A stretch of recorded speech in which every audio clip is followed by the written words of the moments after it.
Quand avez-vous imaginé ou rencontré ou vu pour la première fois ce personnage de Lol Weinstein? Je l'ai vu dans un bal de Noël, dans un asile psychiatrique des environs de Paris. Un bal qui avait été organisé à l'asile même? Oui, à l'asile même. Et après, j'ai demandé à la revoir. Et je l'ai revue, une fois, très longtemps. Comment était-elle au cours de ce bal? Comme un automate. Elle m'avait frappée parce qu'elle était belle, d'une part, et intacte, physiquement. D'habitude, les malades sont très marqués. Elle ne l'était pas du tout. Quel âge avait-elle? 30 ans. Mais elle paraissait très jeune. L'histoire de Lola Valérie Stein, c'est celle de ses fiançailles échouées avec Michael Richardson. Lors d'un bal, à Estalla, ce dernier tombe sous le charme d'une femme plus âgée, Anne-Marie Streeter. Sous les yeux de Lol, ils entrent dans une forme de transe amoureuse, dansent toute la nuit sous son regard hypnotisé, ravis. Au matin, ils quittent la salle sans Lol, sans la regarder. Elle ne pleure pas comme sa mère, mais tombe dans un état de retrait et d'absence. Lol erre dans Estalla, comme m'en aller, avant de quitter la ville quelques années, simplement absente au monde, comme si son esprit était resté au moment du bal. Après quelques années, Lol revient à Estalla, se marie avec Jean Bedford. Ils ont 3 enfants. Un jour, Lol retrouve Tatiana Karl, une ancienne amie présente au bal et mariée à Jacques Holt. Lol s'introduit progressivement dans la vie du couple. Jacques devient pour ainsi dire son amant. Lol cherche par cette relation à reconstituer son passé. Elle demande à Jacques de lui raconter ses rencontres et ses ébats avec Tatiana, voulant observer une scène à laquelle elle ne peut pas participer. Elle veut reconstituer un amour qu'elle n'a pas eu en le vivant par procuration. Lol, sous les conseils de Jacques, espionne Tatiana. Elle se tapit dans le champ qui fait face à l'hôtel où ils se rencontrent pour capturer leur silhouette par la fenêtre. Jacques Holt ramène Lol au lieu du bal, dans la salle de bal de T-Beach, comme pour en revivre l'événement. Il réalise qu'elle demeure insaisissable. Le roman s'achève lorsque Lol, voulant à nouveau observer les amants, s'endort dans le champ de seigle face à l'hôtel.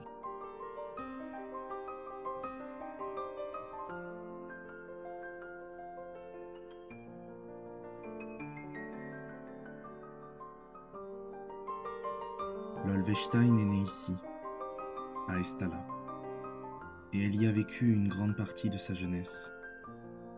Son père était professeur à l'université. Elle a un frère plus âgé qu'elle de 9 ans. Je ne l'ai jamais vu. On dit qu'il vit à Paris. Ses parents sont morts. Je n'ai rien entendu dire sur l'enfance de Lol Weinstein qui m'ait frappé, même par Tatiana Karl, sa meilleure amie durant leurs années de collège. Elles dansaient toutes les deux, le jeudi, dans le pré au vide.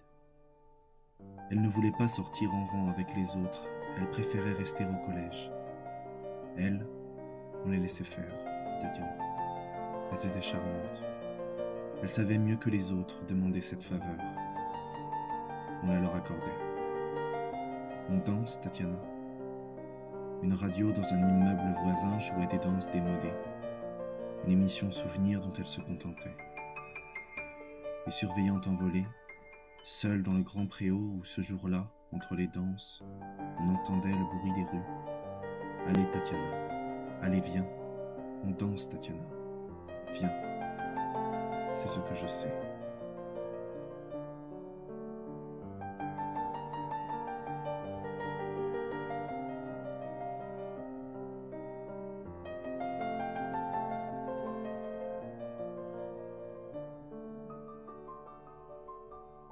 Le roman s'ouvre sur un espace qui, comme la mer face à T-Beach, la salle du bal ou l'hôtel, sera déterminant.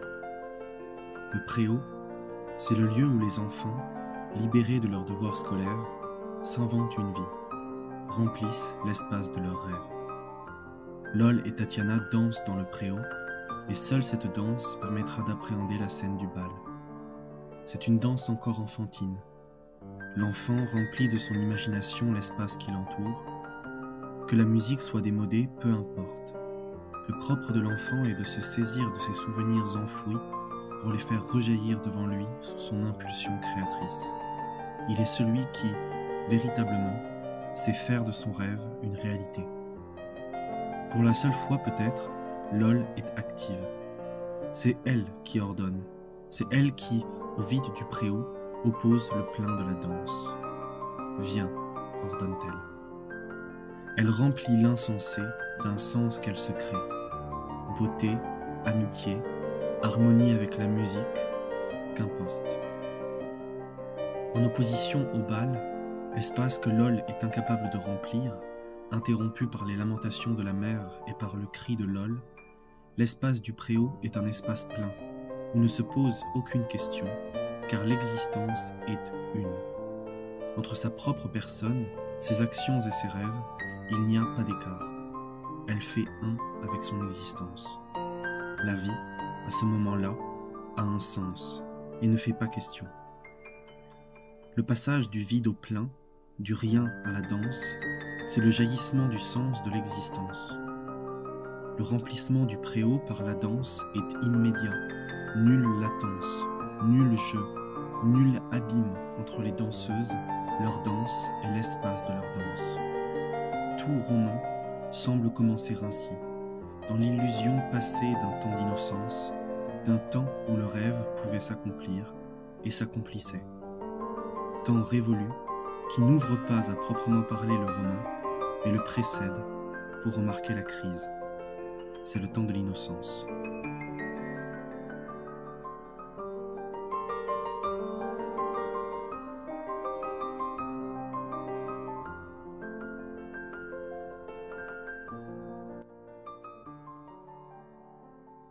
La femme était seule, un peu à l'écart du buffet.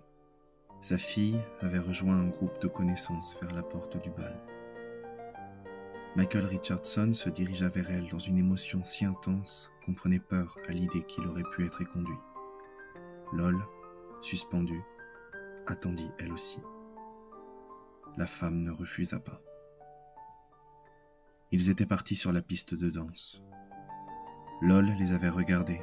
Une femme dont le cœur est libre de tout engagement, très âgée, regarde ainsi ses enfants s'éloigner. Elle parut les aimer. Ils avaient dansé encore. Lui, les yeux baissés sur l'endroit nu de son épaule. Elle, plus petite, ne regardait que le lointain du bal. Ils ne s'étaient pas parlé. La première danse terminée, Michael Richardson s'était rapproché de Lol comme il avait toujours fait jusque-là. Il y eut dans ses yeux l'imploration d'une aide, d'un acquiescement. Lol lui avait souri.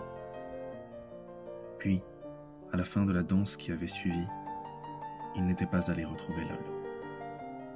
Anne-Marie Streeter et Michael Richardson ne s'étaient plus quittés. La nuit avançant, il paraissait que les chances qu'aurait eu Lol de souffrir s'étaient encore raréfiées, que la souffrance n'avait pas trouvé en elle où se glisser, qu'elle avait oublié la vieille algèbre des peines d'amour. Lol resta toujours là où l'événement l'avait trouvé lorsqu'Anne-Marie Streeter était entrée, derrière les plantes vertes du bar. Avec l'aurore, Michael Richardson avait cherché quelqu'un des yeux vers le fond de la salle. Il n'avait pas découvert Lol. L'orchestre cessa de jouer. Le bal apparut presque vide. Il ne resta que quelques couples, dont le leur, et derrière les plantes vertes, Lol et cette autre jeune fille, Tatiana Karl. Il ne s'était pas aperçu que l'orchestre avait cessé de jouer au moment où il aurait dû reprendre, comme des automates. Ils s'étaient rejoints, n'entendant pas qu'il n'y avait plus de musique. C'est alors que les musiciens étaient passés devant eux, en file indienne, leurs violons enfermés dans des boîtes funèbres. Ils avaient eu un geste pour les arrêter, leur parler peut-être, en vain. Michael Richardson se passa la main sur le front, chercha dans la salle quelques signes d'éternité. Le sourire de Lolvestein alors en était un, mais il ne le vit pas. Il s'était silencieusement contemplé, longuement, ne sachant que faire, comment sortir de la nuit. À ce moment-là, une femme d'un certain âge, la mère de Lol, était entrée dans le bal. En les injuriant, elle leur avait demandé ce qu'ils avaient fait de son enfant. Quand la mère découvrit son enfant derrière les plantes vertes, une modulation plaintive et tendre envahit la salle vide. Lorsque sa mère était arrivée sur Lol et qu'elle l'avait touché, Lol avait enfin lâché la table. Elle avait compris seulement à cet instant-là qu'une fin se dessinait mais confusément, sans distinguer encore au juste laquelle elle serait. L'écran de sa mère entre eux et elle en était le signe avant-coureur. De la main, très fort, elle le renversa par terre. La plainte sentimentale, boueuse, cessa. Lol cria pour la première fois. Alors des mains de nouveau furent autour de ses épaules. Elle ne les reconnut certainement pas. Elle évita que son visage soit touché par quiconque. Ils commencèrent à bouger, à marcher vers les murs, cherchant des portes imaginaires. La pénombre de l'aurore était la même au dehors et au dedans de la salle. Ils avaient finalement trouvé la direction de la véritable porte et ils avaient commencé à se diriger très lentement dans ce sens. Lol avait crié sans discontinuer des choses sensées. Il n'était pas tard, l'heure d'été trompait. Elle avait supplié Michael Richardson de la croire. Mais comme il continuait à marcher, on avait essayé de l'en empêcher, mais elle s'était dégagée. Elle avait couru vers la porte, s'était jetée sur ses battants. La porte, enclenchée dans le sol, avait résisté. Les yeux baissés, ils passèrent devant elle. Anne-Marie Streeter commença à descendre, et puis, lui, Michael Richardson. Lol les suivit des yeux à travers les jardins. Quand elle ne les vit plus, elle tomba par terre, évanouie.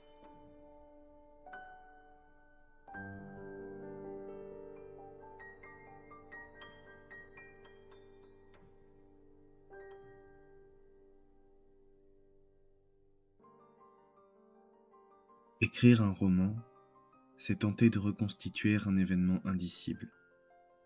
Les plaintes de la mère ne sont rien face aux cris de Lol, cris monolithiques qui ne laissent pas pénétrer le sens. Le cri est d'emblée cette unité de voix que n'irrigue nulle parole, un contour sans fond, ou plutôt dont le sens dépasse si puissamment sa forme qu'elle l'efface et n'en laisse qu'un contour. Perdue et égarée, Lol s'évanouit lorsqu'elle ne voit plus le couple. S'ouvre le temps du rêve et de la quête de cet instant indicible et de cette image qui la hante. Lol devient, selon une expression que l'on peut emprunter à Michel de Guy, une errance qu'étend sa semblance. Elle cherchera à présent tout ce qui lui ressemblait, tout ce qui ressemble à cet événement premier et, ne le trouvant pas, elle le cherchera toujours. Un roman ne s'achève jamais, autrement il serait une tragédie. Il reste dans l'incoation, dans le renouvellement de la quête du personnage. Le personnage de roman projette sans cesse son rêve autour de lui, mais, ne le trouvant pas dans la réalité, le voilà condamné à errer autour de simulacres, à errer sur le contour du vide. Symboliquement, Lol reste bloqué à l'aurore du bal. L'aurore est un des 3 sommets du triangle dont Lol est le centre et que composent Anne-Marie Streeter et Michael Richardson. Enfermée dans ce triangle, au début de l'aurore, à l'orée du commencement, elle n'a plus d'autre choix que de tenter de recréer ce moment. Par quel moyen ? Pour l'heure, aucun moyen. Seul ce trou laissé par l'événement en aller au loin dans le passé. L'avènement du moment incroyable initie la recherche de la forme secrète du souvenir, de cette mémoire de l'oubli dont parle parfois Duras dans ses entretiens, du contour de cet événement premier, primaire, indicible, étouffant.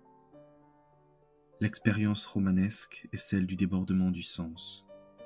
Trop de sens affluent dans un espace infime de temps et le déborde comme un vase plein à ras-bord. Le roman s'attache donc à rejouer cet injouable, inlassablement, pour en recueillir ce qui déborde. Il n'est pas l'expérience d'une fin, mais du recommencement éternel de la mort de l'instant. C'est l'être qui court après le temps. Et Lol de devenir le témoin d'un événement oublié. Paradoxe d'une femme qui ne peut vivre sans le bal et qui, par sa faute, ne parvient pas tout à fait à être. Dans l'épuisement du sens se creuse comme un trou, un abîme, un vide, qui attire l'écriture tout en la repoussant, car elle la rend impossible. Ce qu'elle rebâtit, c'est la fin du monde, écrit Duras. C'est l'instant où, en cessant d'exister sur un certain mode, elle se recrée dans un autre, tentative vaine de revivre son amour par procuration. Le roman est toujours une procuration, où le personnage, enfermé dans son rêve, le vit par procuration dans les yeux des autres. Le personnage ne devient plus qu'un contour où n'afflue aucun sens, le simple contour d'un rêve qui le hante mais ne le remplit pas et qu'il tente pourtant de saisir. Le roman est l'expérience du rêve qui ne parvient pas à la réalité, mais dont on se drape malgré tout. Mensonge à soi-même, mythe personnel, fable que l'on s'invente, hommes creux dont la vie n'est pas leur rêve, mais qui veulent en prendre l'apparence, ombre vide de substance, en quête d'incarnation et de pesanteur. Voilà le personnage, semblable à ces jouets d'enfants crevés, et laissant apparaître leur intérieur béant, condamnés à errer dans le réel et dans le rêve du réel. Lol n'est qu'une forme rêvée entourant du vide.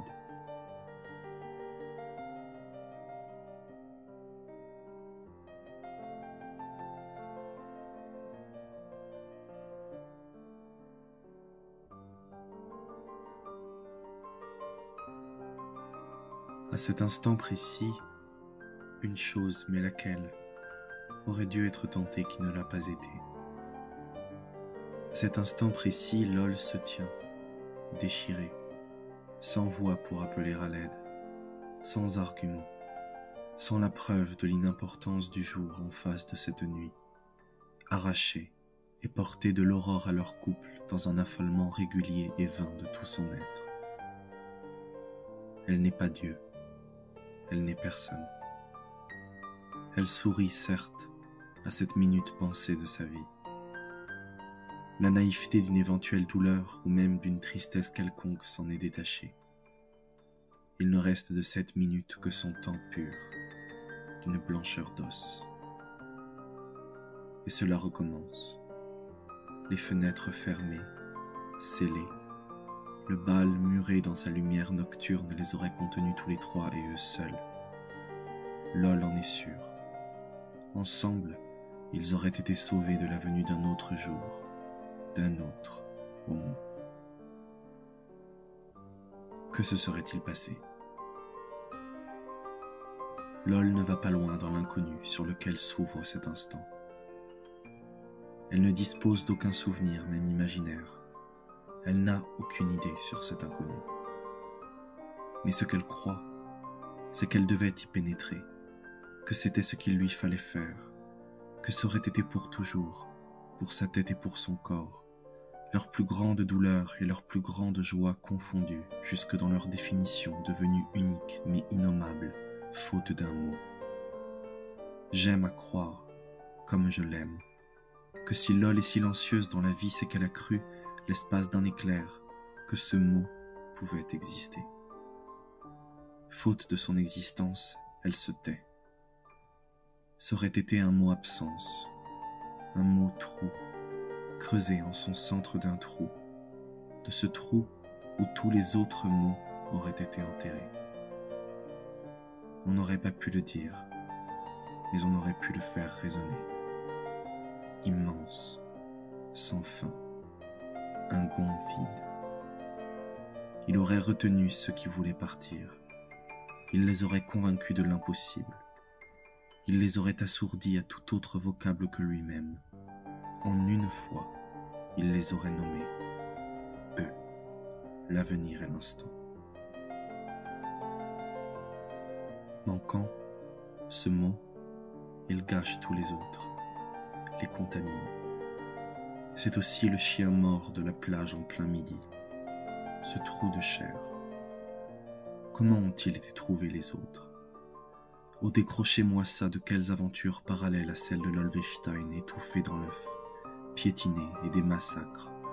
Oh, qu'il y en a, que d'inachèvements sanglants le long des horizons, amoncelés, et parmi eux, ce mot qui n'existe pas, pourtant est là. Il vous attend au tournant du langage, il vous défie. Il n'a jamais servi de le soulever, de le faire surgir hors de son royaume percé de toutes parts, à travers lequel s'écoule la mer, le sable, l'éternité du bal dans le cinéma de l'Olvestein.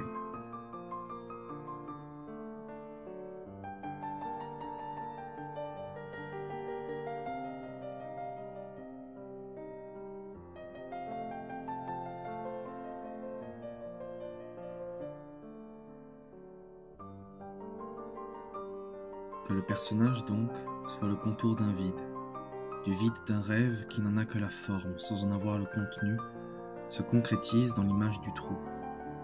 Car le mot trou, c'est LOL elle-même. LOL, c'est l'écriture trou, c'est-à-dire l'écriture condamnée à recommencer sans cesse, en tournant autour d'un vide laissé par un événement indicible. Le mot trou, c'est l'Olvestein.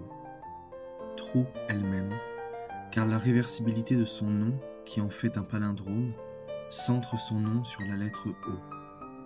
Le nom miroir LOL se centre sur un vide dans lequel le personnage s'enfonce.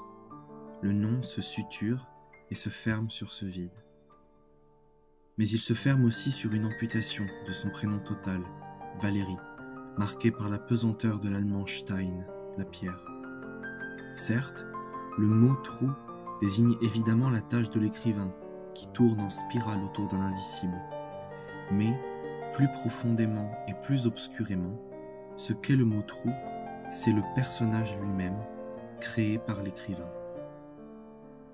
Cette écriture du non-écrit, écriture brève, sans grammaire, égarée là, écrit et quitté aussitôt, comme l'écrivait Duras dans La mort du jeune aviateur, ce n'est pas l'écriture en train de se faire, c'est l'écriture achevée qui se rassemble dans un personnage qui prend la forme d'un trou, qui tourne autour d'un centre obscur.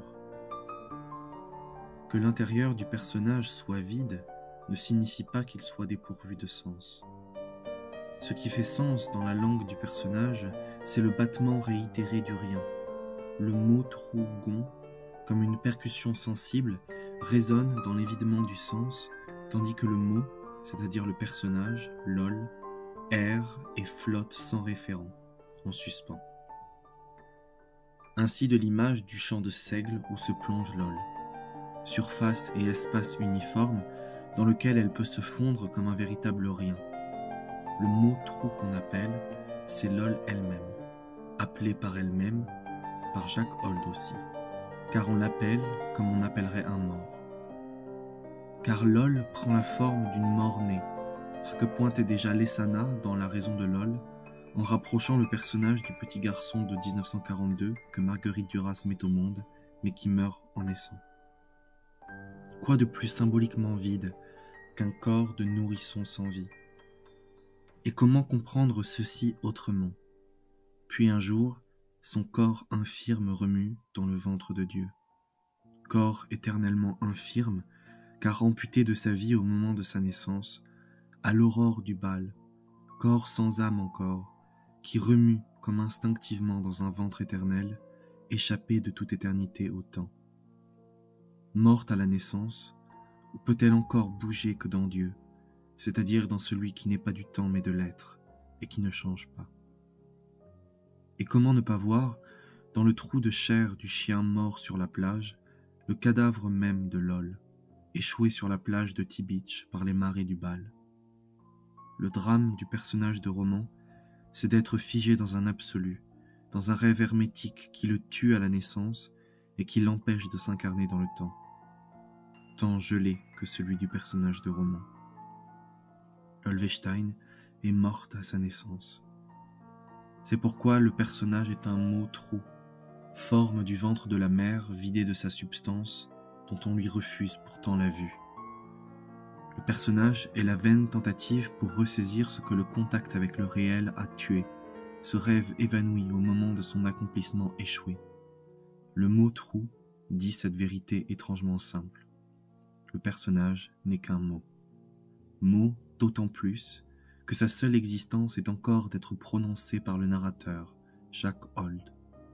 Un mot qui tourne à vide, car la mort du personnage à l'instant décisif en a laissé une enveloppe faite de mots, proprement sans vie.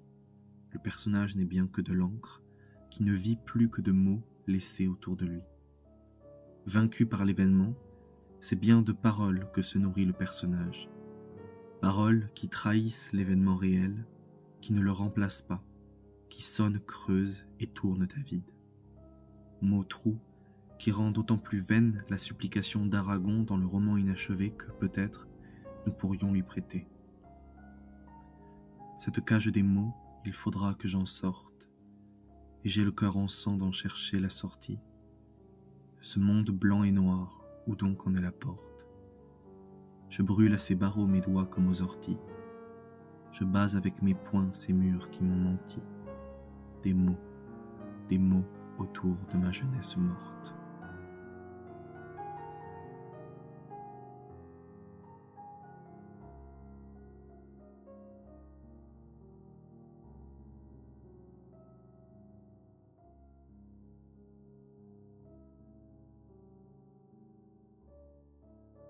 Comment était Tatiana? Tatiana est admirable. Vous ne pouvez pas vous passer d'elle, n'est-ce pas? Je vois qu'un rêve est presque atteint. Des chairs se déchirent, saignent, se réveillent. Elle essaie d'écouter un vacarme intérieur. Elle n'y parvient pas. Elle est débordée par l'aboutissement, même inaccompli, de son désir. Ses paupières battent sous l'effet d'une lumière trop forte. Je cesse de la regarder le temps que dure la fin très longue de cet instant. Je réponds, je ne peux pas me passer d'elle. Puis, c'est impossible, je la regarde à nouveau. Des larmes ont rempli ses yeux. Elle réprime une souffrance très grande dans laquelle elle ne sombre pas, qu'elle maintient au contraire de toutes ses forces, au bord de son expression culminante qui serait celle du bonheur. Je ne dis rien. Je ne lui viens pas en aide dans cette irrégularité de son être. L'instant se termine. Les larmes de Lol sont ravalées, retournant au flot contenu des larmes de son corps. L'instant n'a pas glissé, ni vers la victoire, ni vers la défaite. Il ne s'est coloré de rien. Le plaisir, seul, négateur, est passé. Mais Tatiana Karl est là, unique dans votre vie. Je répète, unique dans ma vie. C'est ainsi que je dis quand j'en parle. Il le faut, dit-elle. Elle ajouta, déjà, comme je vous aime. Le mot traverse l'espace, cherche et se pose. Elle a posé le mot sur moi. Elle aime celui qui doit aimer Tatiana. Personne n'aime Tatiana en moi. Je fais partie d'une perspective qu'elle est en train de construire avec une obstination impressionnante. Je ne lutterai pas. Tatiana, petit à petit, pénètre, enfonce les portes. Il raconte à Ulvestein. Tatiana enlève ses vêtements et Jacques Hold la regarde avec intérêt celle qui n'est pas son amour. À chaque vêtement tombé, il reconnaît toujours davantage ce corps insatiable dont l'existence lui est indifférente. Il a déjà exploré ce corps. Il le connaît mieux que Tatiana elle-même. Il regarde longuement cependant ces clairières d'un blanc qui se nuance au contour des formes, soit du bleu artériel pur, soit du bistre solaire. Il la regarde jusqu'à perdre de vue l'identité de chaque forme, de toutes les formes et même du corps entier. Mais Tatiana parle. Mais Tatiana dit quelque chose, murmure Lolvestein. À sa convenance, j'inventerai Dieu s'il le fallait. Elle dit votre nom. Je n'ai pas inventé. Il cache le visage de Tatiana Karl sous les draps, et ainsi il a son corps décapité sous la main, à son aise entière. Il le tourne, le redresse, le dispose comme il veut, écarte les membres ou les rassemble, regarde intensément sa beauté irréversible, y entre, s'immobilise, attend l'englument dans l'oubli. L'oubli est là. Ah, comme Tatiana sait se laisser faire. Quelle merveille, que ce doit être extraordinaire. Ce rendez-vous, ils en ont tiré beaucoup de joie, Tatiana et lui, plus que d'habitude. Ne dit-elle rien encore? Elle parle de Lolvestein sous le drap qui la recouvre.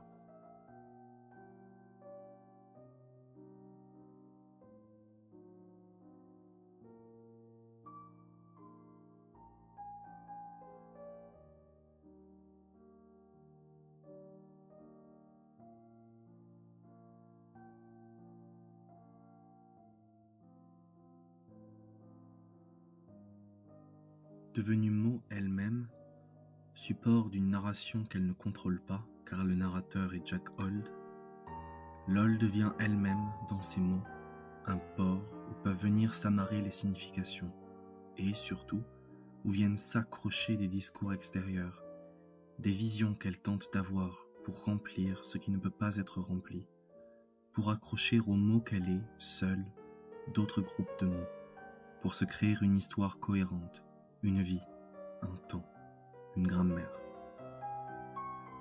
Tout personnage de roman vit par procuration, car il tente d'observer une scène à laquelle il ne peut pas participer. Lol épie depuis le champ de seigle le couple Tatiana Karl-Jack Hold. Elle espionne Tatiana. Le rêve d'amour laissé inaccompli est réactivé par le couple Tatiana-Jacques, qui lance ce navire de lumière qu'est le rêve vers ce port impossible, écrit Duras, afin de reconstituer l'instant invécu, afin de vivre ce qu'elle n'a pas vécu, comme un parasite au crochet d'un autre couple. Elle souffre d'être séparée de ce qui lui aurait donné un nom, une existence. Elle n'est plus qu'amputée. Mais, depuis le champ de seigle d'où elle observe les amants, elle ne voit proprement rien, excentré, excentrique. Le regard est un échec car il ne suffit pas à leurrer le personnage qui doit se mentir plus profondément. Le mensonge est toujours une parole. Et c'est pourquoi Lol demande à Jacques de lui raconter ses ébats avec Tatiana pour se remplacer en elle. En mourant au bal, Lol a assisté à la naissance d'un autre amour. Et c'est de ce mensonge qu'elle vivra maintenant. Oublier que c'est elle qui a été laissée seule, s'anéantir, s'évincer. Elle consent à une vie parasitaire et, dit Duras, elle se greffe sur le couple, dans l'oubli d'elle-même absolu. Elle veut tout voir, mais ne le pouvant pas, elle entoure son existence vide de mots. Le mot qui traverse l'espace et se pose sur Jacques, c'est Lol elle-même, qui amarre son nom à son amante et impose de recouvrir son corps par son nom. En déshabillant Tatiana, Jacques perd son identité et n'y voit plus que celle de Lol. Décapitée, privée de son identité, Tatiana peut à présent être n'importe qui. Elle se laisse faire. Les personnages se laissent modeler par le rêve insatiable de Lol, parce qu'elle a toujours faim de ce qu'elle ne peut et ne put pas voir. Elle laisse Jacques s'engluer dans l'oubli pour y ancrer sa forme vide. Les autres personnages, et singulièrement Tatiana, deviendront les médiateurs entre elle et elle-même. Tatiana surgit entre Jacques et Lol, entre le narrateur et celle dont on narre l'histoire, pour donner l'illusion peut-être que Lol réussisse à se saisir de son rêve. Mais le vide de Lol contamine. Le vide, écrit Duras, est Tatiana nue sous ses cheveux noirs, le fait. La phrase vient de mourir, je n'entends plus rien. C'est le silence. Elle est morte au pied de Lol. Tatiana est à sa place. Tenace, le réel ne se subordonne jamais totalement au rêve et tombe mort à ses pieds, laissant son inachèvement sanglant. La procuration et la médiation des autres personnages doivent toujours être recommencées, car le réel ne peut pas se plier à un rêve qui n'existe déjà plus. Elle doit vivre inlassablement par procuration. Elle est toujours au bout du monde, au bout de son rêve, dans ce milieu limitrophe avec la mort. Elle approche constamment ce qui ne peut pas être atteint, car son rêve reste hermétique. La parole n'afflue pas à proprement parler en elle, elle ne la fait pas changer, ni ne la meut. Elle coule plutôt sur elle, l'enveloppe peut-être, mais elle n'est qu'un masque. Au fond, Lol est restée la même, vide, un rêve vide. Le mot trou n'est pas une parole, ni même un mot véritable. C'est un hiéroglyphe, c'est-à-dire un mot-image qui ne bouge pas, qui ne peut pas être interchangé dans une grammaire, qui ne varie pas, ne s'accorde pas. Un mot-image, hanté par une image unique, qui dit toujours la même chose et qui ne dit donc rien. Hanté par cette figure monolithique, Lol ne peut pas y percer d'ouverture. C'est pourquoi le personnage de roman est fondamentalement menteur. Il se drape du rêve des autres, se saisit du rêve des autres pour vivre à leur crochet comme une sangsue. Il vole leurs rêves et tente de s'en recouvrir, mais voyant que la parole s'évanouit et ne s'accroche pas à lui, le voilà contraint de recommencer ce jeu de dupes et de paroles. Vivre, pour un personnage de roman, c'est voler le rêve des autres.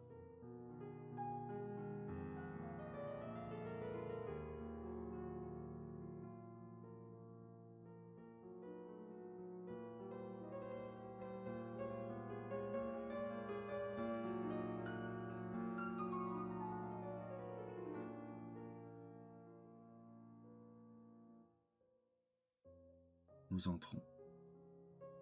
L'homme lâche le rideau. Nous nous trouvons dans une salle assez grande. Concentriquement, des tables entourent une piste de danse. D'un côté, il y a une scène fermée par des rideaux rouges. De l'autre, un promenoir bordé de plantes vertes. Une table recouverte d'une nappe blanche est là, étroite et longue. Lol regardait. Derrière elle, j'essayais d'accorder de si près mon regard au sien que j'ai commencé à me souvenir, à chaque seconde davantage, de son souvenir. Je me suis souvenu d'événements contigus à ceux qu'il avait vus, de similitudes profilantes, évanouies aussitôt qu'entrevues dans la nuit noire de la salle. J'ai entendu les foxtrots d'une jeunesse sans histoire. Une blonde riait à gorge déployée. Un couple d'amants est arrivé sur elle, bolide lent, mâchoire primaire de l'amour. Elle ignorait encore ce que ça signifiait. Un crépitement d'accidents secondaires, des cris de mer se produisent. La vaste et sombre prairie de l'aurore arrive. Un calme monumental recouvre tout, engloutit tout. Une trace subsiste, une, seule, ineffaçable. On ne sait pas où d'abord. Mais quoi? Ne le sait-on pas? Aucune trace. Aucune. Tout a été enseveli. Lol avec le tout. L'homme marche, va et vient derrière le rideau du couloir. Il tousse, il attend sans impatience. Je me rapproche de Lol. Elle ne me voit pas venir. Elle regarde par à-coups, voit mal, ferme les yeux pour mieux le faire, les rouvre. Son expression est consciencieuse, butée. elle peut revoir indéfiniment ainsi, revoir bêtement ce qui ne peut pas se revoir.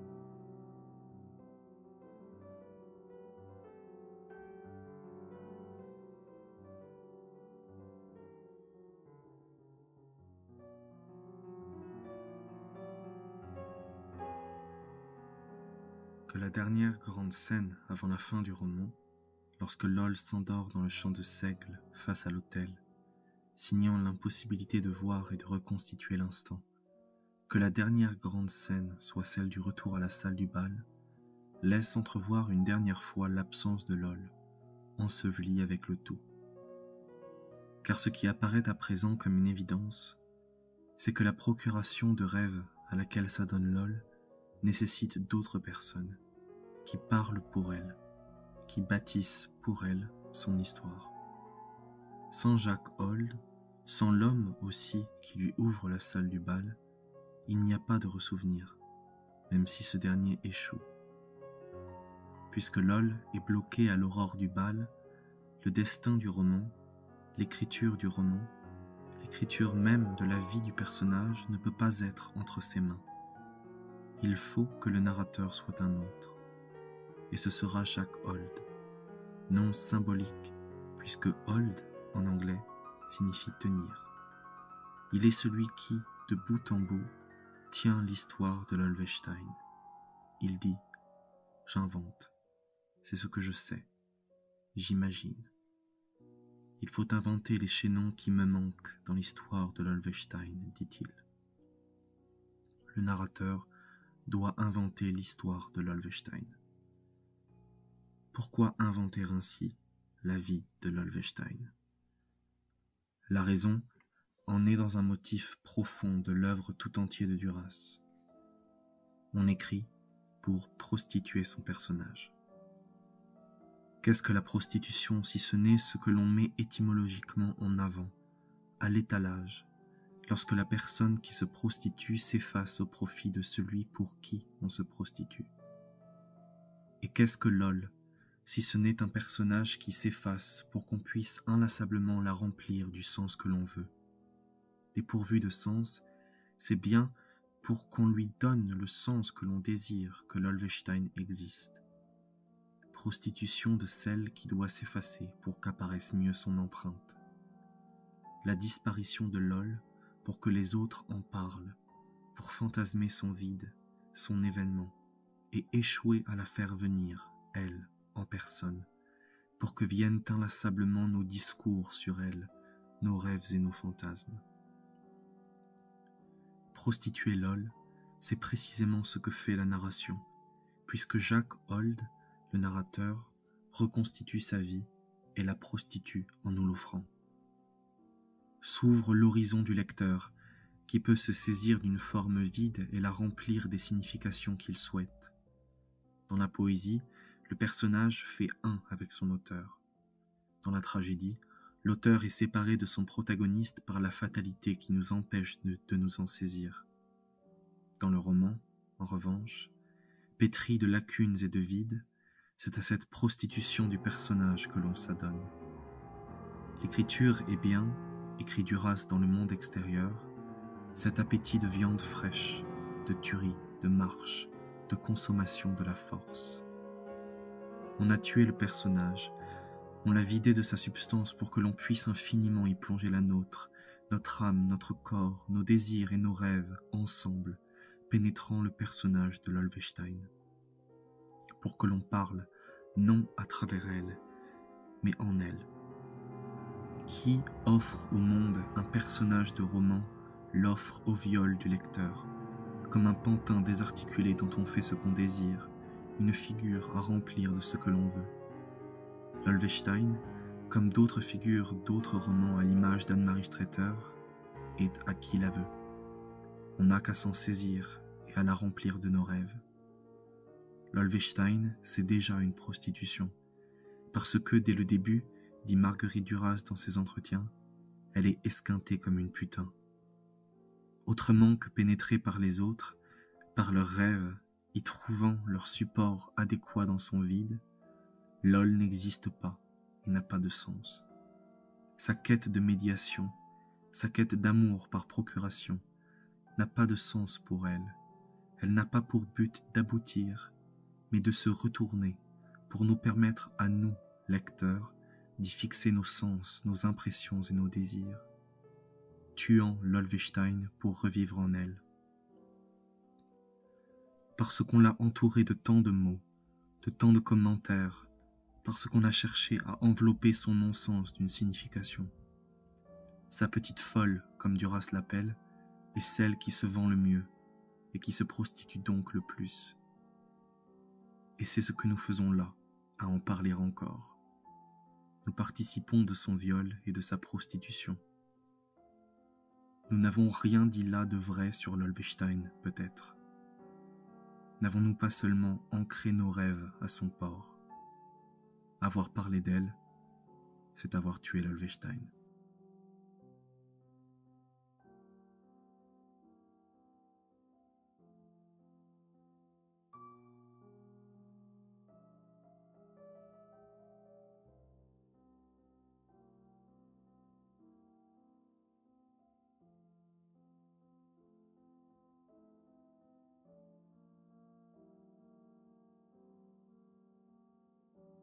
Ça n'a pas de sens, l'Olvestein, vous voyez.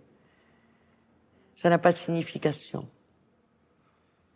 L'Olvestein, c'est ce que vous en faites. Ça n'existe pas autrement. Je crois que je viens de dire quelque chose là, sur elle. Ça avait un sens pour moi, une signification pour moi lorsqu'elle est sortie. Enfin, lorsque je suis tombée sur elle, plutôt, vous voyez. Je peux pas dire sortie de moi, c'est pas, jamais je parle comme ça.